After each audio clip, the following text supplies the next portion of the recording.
అనంత భక్తి సనాతన ధర్మ ఛానల్కి స్వాగతం సుస్వాగతం. నేను మీ యాంకర్ ఫాతిమా. ప్రస్తుతం మనతో పాటు స్టూడియోలో ఉన్నారు ప్రముఖ ఆధ్యాత్మికవేత్త జ్యోతిష వాస్తు పండితులు నిశాంత్ శర్మ అవధాని గారు మనతో పాటు ఉన్నారు. గురుగారితో మాట్లాడి మరిన్ని వివరాలు తెలుసుకుందాం. నమస్తే గురుగారు. మహాదేవ.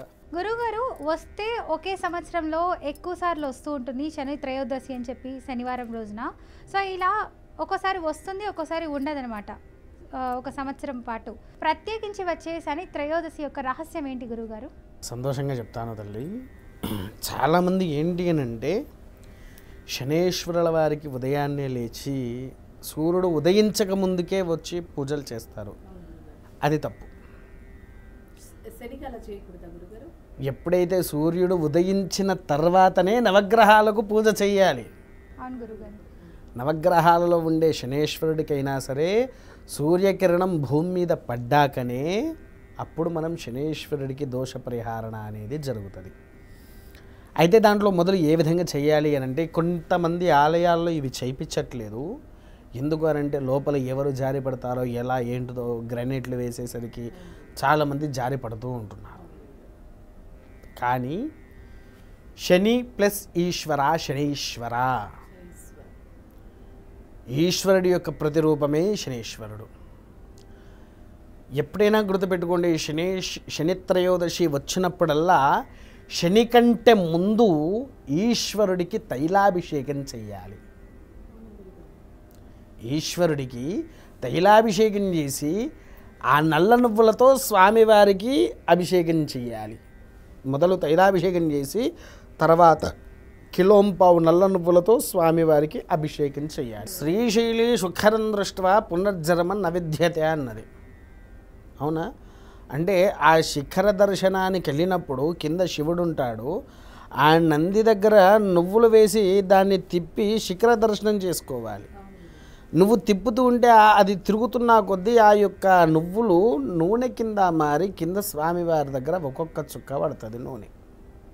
విన్నావా? అదొక్క చోటనే కాదు, చాలా ప్రాంతంలో నువ్వుల నూనెతో అభిషేకం ఉంటుంది. మీకు ఇంకో విషయం కూడా చెప్తా. శివాభిషేకాలు అని సపరేట్గా వేరే కొన్ని ఉంటాయి. అందులో చూడండి, ప్రత్యేకంగా నువ్వుల నూనెతో అభిషేకము చేసినటువంటి ఎడల సర్వదోషాలు నివారణ అని చెప్పేసి అని ఉంటుంది. విన్నారా? మీకు కావాలంటే ఒక్కసారి గూగుల్ కానీ అలాంటివి ఉంటాయి కదా, దాంట్లో ఒకసారి కొట్టి చూడండి. శివాభిషేకాలు అని చెప్పేసి కొడితే దాంట్లో వివరణ వస్తుంది. విన్నారా? నువ్వుల నూనెతో నువ్వు ఎప్పుడైతే అభిషేకం చేపిస్తావో నీలో ఉండే శని దోషము తగ్గుగా మొక్కపండుతూ ఉంటుంది. నేను మా ఊరిలో నరసంపేటలో శివాలయంలో ఉన్నప్పుడు ప్రతి ఒక్క భక్తులకు ఆ అభిషేకం చేయించేటివాడిని. ప్రతి శనిత్రయోదశి రోజున ఆ శివాలయంకి వచ్చిన ప్రతి ఒక్క భక్తుడు స్వామివారికి మొదలు నువ్వుల నూనెతో అభిషేకం చేసి తర్వాత నువ్వులతో అభిషేకం అయిపోయిన తర్వాత అప్పుడు వాళ్ళను శనేశ్వరుడి దగ్గరికి వెళ్ళి పూజ చేయించేటి వాళ్ళము. అది ఏ విధంగా చేసేటువంటి వారము అంటే వారికి సామాన్ చెప్తాము. ఏంటిది? లీటర్న్నర నువ్వుల నూనె, కిలోంపావు నల్ల నువ్వులు, నల్ల వస్త్రము, నల్ల ద్రాక్ష, పావు కిలో బెల్లము, కొబ్బరికాయ, మేకులు తెలుసా? ఏంటివి? మొలలు అంటారు తెలంగాణ సాంప్రదాయం. మేకులు. పత్తి గింజలు తెలుసా? పత్తి వచ్చిన దాన్ని తీస్తే లోపల వచ్చేటువంటి గింజలు ఉంటాయి కదా, ఆ గింజలతోని శనేశ్వరుడికి పూజాధికాలు ఆచరించాలి. ఇప్పుడు కిలోంపావు నూనె చెప్పాం కదా, ఆ కిలోంపావులో నుంచి పావు లీటరు స్వామివారికి అభిషేకం వాడి కిలోంపావు నువ్వుల్లో నుంచి పావు కిలో స్వామివారి అభిషేకానికి వాడి నలుపు వస్త్రాలు 2 తీసుకురావాలి. ఇవి కూడా కాకుండా సపరేట్గా ఒక నల్ల చెప్పులు తీసుకొని ఆ రోజు ఏదైనా బ్రాహ్మణుడికి శనిగ్రహ దానం చేస్తే మనకు వచ్చేటువంటి 7.5 కానీ అష్టమ శని కానీ అర్ధాష్టమ శని కానీ సంపూర్ణమైనటువంటి నివారణ జరుగుతుంది. విన్నారా? ఇవి ఆచరించక చాలామంది వెళ్తున్నారు, కేవలం శని మీద తైలాభిషేకం చేస్తున్నారు, ఇలా నువ్వులు వేస్తున్నారు. వాళ్ళకొక మంత్రోచ్చరణ కూడా ఉండట్లేదు. కొన్ని చోట్లలో బ్రాహ్మణులు ఉండట్లేదు. ఎందుకోసం అంటే ఇంకో విషయం చెప్తా తల్లి, ఇందులో ఎవరు తప్పు పట్టుకున్నా మంచిదే, ముఖ్యంగా మా బ్రాహ్మణులు తప్పు పట్టుకున్నా కూడా పర్లేదు. ఎందుకు అనంటే పైసాకే పరమాత్మ అన్నట్టుగా తయారవుతున్నది ఇప్పుడు ప్రస్తుతానికి నడుస్తున్నటువంటి లోకం. డబ్బులు ఇస్తేనే పూజ అయినా, విన్నారా? ముఖ్యంగా ఆ పూజ నివారణ చేసుకోవాలి. ఇప్పుడు లేనివాడు వస్తాడు, అయ్యా నేను లేని దాన్ని చెయ్యి పెట్టవచ్చు కదా స్వామి అంటే 5-6 వేలు తీసుకొని శని పూజ చేస్తున్నారు. కనీసం నువ్వు 1000-1500 తీసుకో, లేదా అంతా తక్కువైన వాళ్ళకి 500 తీసుకొని పూజ చేయించు, ఏముంది? వాళ్ళకు దోష పరిహారం అవుతుంది. నువ్వు దానం తీసుకునేటప్పుడు ఎక్కువ తీసుకో, ఎందుకంటే దానికి పరిపూర్ణత చేసుకోవాలి కాబట్టి నువ్వు దానం దగ్గర ఎక్కువ తీసుకో. కానీ పూజ లేని వాళ్ళు ఎంతో కష్టముతో వారి ఇంట్లో లక్షలు పెట్టుకొని పూజ చేసుకోలేరు, వేలు పెట్టి పూజ చేసుకోలేరు. తక్కువలో ఖర్చు అయ్యేది దేవాలయంలోనే. దేవాలయానికి వచ్చినందుకు ఇంత డబ్బులు ఎక్కువగా తీసుకుంటే మేము ఎక్కడికి పోవాలనే బాధతో సతమతం అవుతూ ఉన్నారు జనాలు. అవునంటావా కాదంటావా?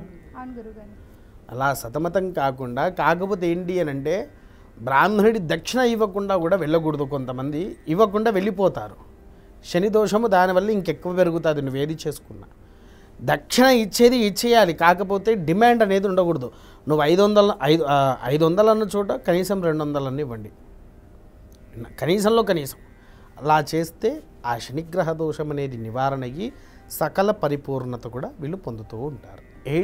7 రోజులని కాదు తల్లి, ఉన్న 9 నవగ్రహాల్లో 9 ఉంటాయి. 9 రోజులు కూడా ఆచరించాలి. 9 కంటే ముఖ్యమైనది 11 రోజులు ఆచరించాలి.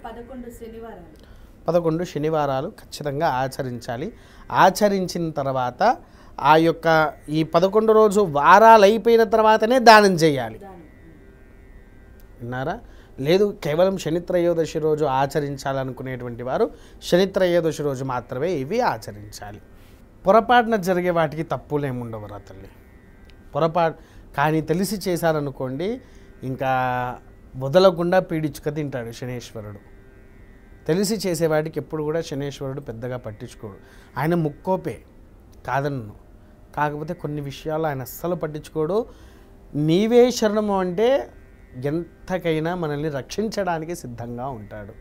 చాలా చక్కగా వివరించారు గురుగారు, ధన్యవాదాలు. మహాదేవ.